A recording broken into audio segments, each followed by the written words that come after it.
যে দেশে সরকারের সাথে বিরোধী দলই কথা কয়া পারে না, ওই দেশে মনে করেন আমি একটা রিক্সাওয়ালা হইতেছি গিয়া ছাগলের 3 নাম্বার বাচ্চা। হ্যাঁ, ওই প্রথম 2টা বাচ্চা দুধ খায় আর পিছনের বাচ্চাটা ম্যাঁ ম্যাঁ করে দৌড়ায়, আমি হইতেছি ওই বাচ্চাটা।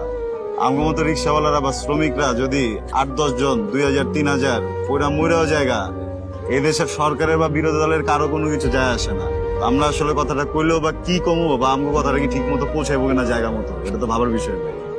আচ্ছা ভাই, এই যে ভালো একটা কথা বলেছেন যে বিরোধী দল তো আন্দোলন করছে, সংগ্রাম করছে, অনেকে জেল খাটছে।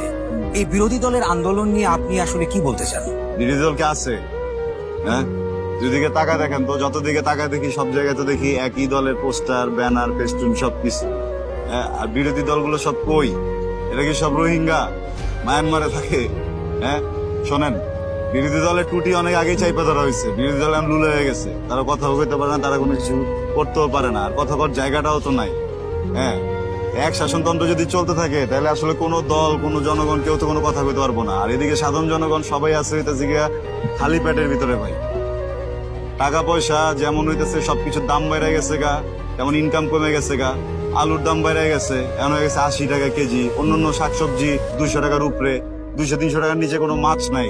হ্যাঁ, আমি মনে করেন যে এখানে এই বেলার ভিতরে খ্যাপ মারলে 400-500 টাকা আইতো, সেখানে এখন আইছে খালি 80 টাকা। 1 কেজি চালের দামই 80 টাকা। তা আমি যে বাড়িতে ফেরত যাবো 80 টাকা দিয়া আমার পরিবারের জন্য চাল নিমু, নাকি মাছ নিমু, নাকি আলু নিমু, নাকি ডাইল নিমু, আমি তো এই চিন্তায় বাঁচতেছি না ভাই। তাহলে বিরোধী দল কি করতে পারলো না, পারলো না, কি লেগা পারলো না, এটা হলো আমি কেন, আমার মতো আরো 10 জন 15 জন 10 লক্ষ 10 কোটি মানুষ তো কথা বলতে পারবো না ভাই। সবাই এই জায়গায় আটকে আছে, বুঝছেন।